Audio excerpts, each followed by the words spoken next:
Chapter 48. The second of the two meetings referred to in the last chapter occurred about a week after the first. I had again left my boat at the wharf below bridge. The time was an hour earlier in the afternoon, and, undecided where to dine, I had strolled up into Cheapside and was strolling along it, surely the most unsettled person in all the busy concourse, when a large hand was laid upon my shoulder by someone overtaking me. It was Mr. Jaggers's hand, and he passed it through my arm. "As we are going in the same direction, Pip, we may walk together. Where are you bound for?" "For the temple, I think," said I. "Don't you know?" said Mr. Jaggers. "Well," I returned, glad for once to get the better of him in cross-examination, "I do not know, for I have not made up my mind." "You are going to dine?" said Mr. Jaggers. "You don't mind admitting that, I suppose?" "No," I returned, "I don't mind admitting that." "And are not engaged?" "I don't mind admitting also that I am not engaged." "Then," said Mr. Jaggers, "come and dine with me." I was going to excuse myself when he added, "Wemmick's coming." So I changed my excuse into an acceptance, the few words I had uttered serving for the beginning of either, and we went along Cheapside and slanted off to Little Britain, while the lights were springing up brilliantly in the shop windows, and the street lamp-lighters, scarcely finding ground enough to plant their ladders on in the midst of the afternoon's bustle, were skipping up and down and running in and out. Open and more red eyes in the gathering fog than my rushlight tower at the Hummins had opened white eyes in the ghostly wall. At the office in Little Britain there was the usual letter-writing, hand-washing, candle-snuffing, and safe-locking that closed the business of the day. I stood idle by Mr. Jaggers's fire. Its rising and falling flame made the two casts on the shelf look as if they were playing a diabolical game at bo-peep with me, while the pair of coarse, fat office candles that dimly lighted Mr. Jaggers as he wrote in a corner were decorated with dirty winding sheets, as if in remembrance of a host of hanged clients. We went to Gerrard Street, all three together, in a hackney coach, and, as soon as we got there, dinner was served, although I should not have thought of making, in that place, the most distant reference by so much as a look to Wemmick's Walworth sentiments. Yet I should have had no objection to catching his eye now and then in a friendly way, but it was not to be done. He turned his eyes on Mr. Jagger whenever he raised them from the table, and was as dry and distant to me as if there were twin Wemmicks, and this was the wrong one. "Did you send that note of Miss Havisham's to Mr. Pip, Wemmick?" Mr. Jaggers asked, soon after we began dinner. "No, sir," returned Wemmick.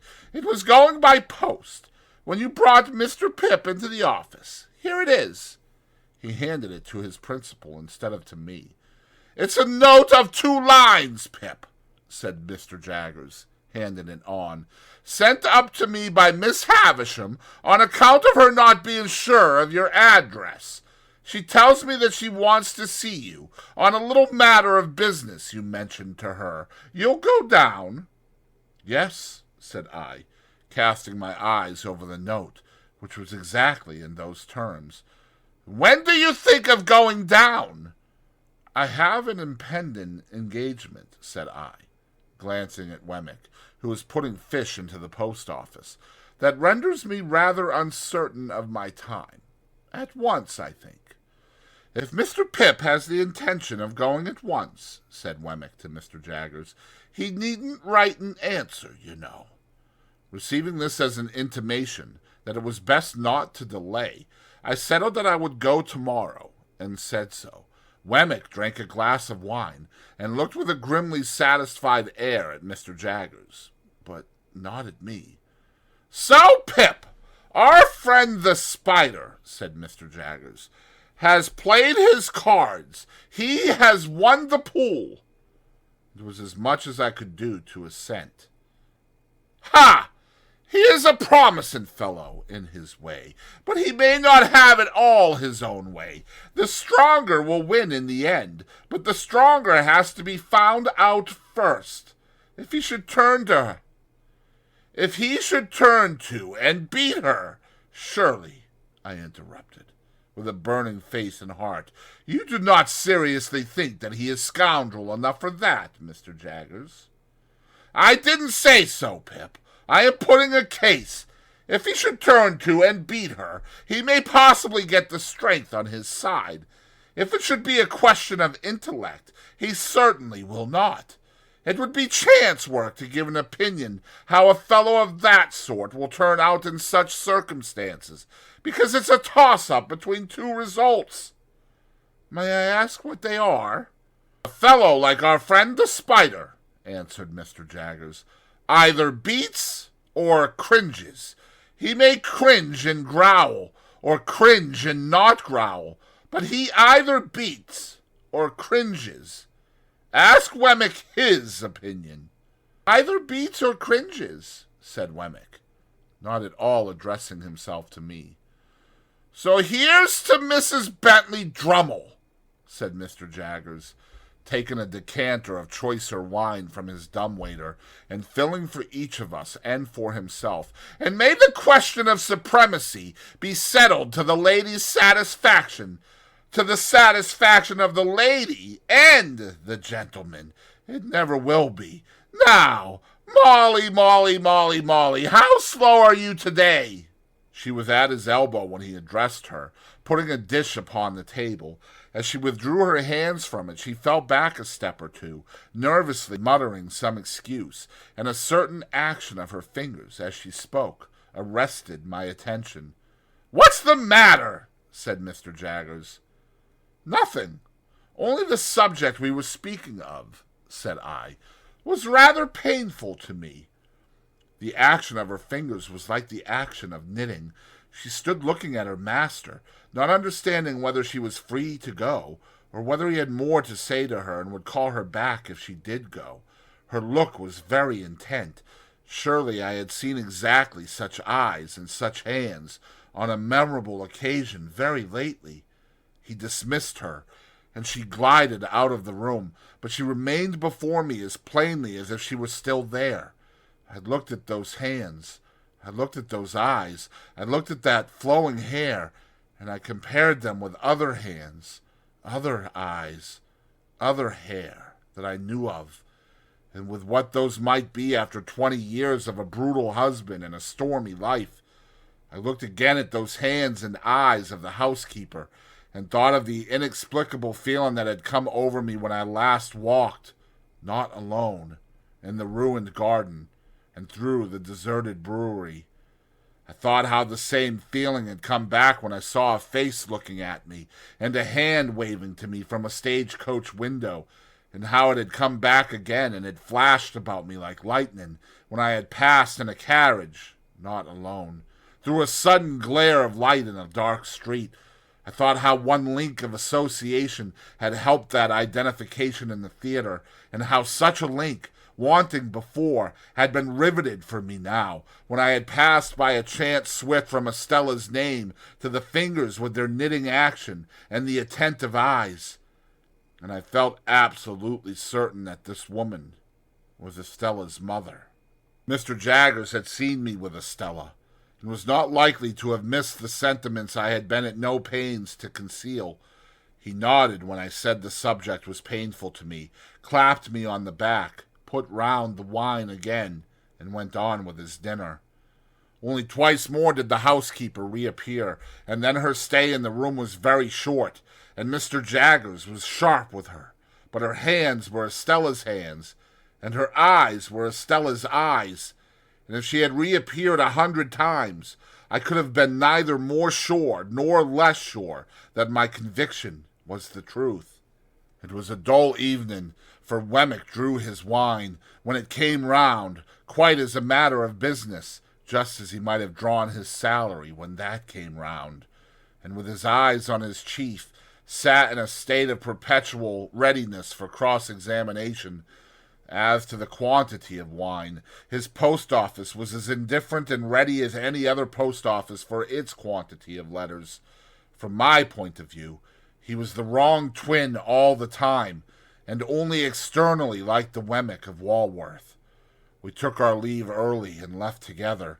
Even when we were groping among Mr. Jagger's stock of boots for our hats, I felt that the right twin was on his way back, and we had not gone half a dozen yards down Gerrard Street in the Walworth direction before I found that I was walking arm in arm with the right twin, and that the wrong twin had evaporated into the evening air. "Well," said Wemmick, "that's over. He's a wonderful man, without his living likeness, but I feel that I have to screw myself up when I dine with him, and I dine more comfortably unscrewed." I felt that this was a good statement of the case, and told him so. "Wouldn't say it to anybody but yourself," he answered. "I know that what it is said between you and me goes no further."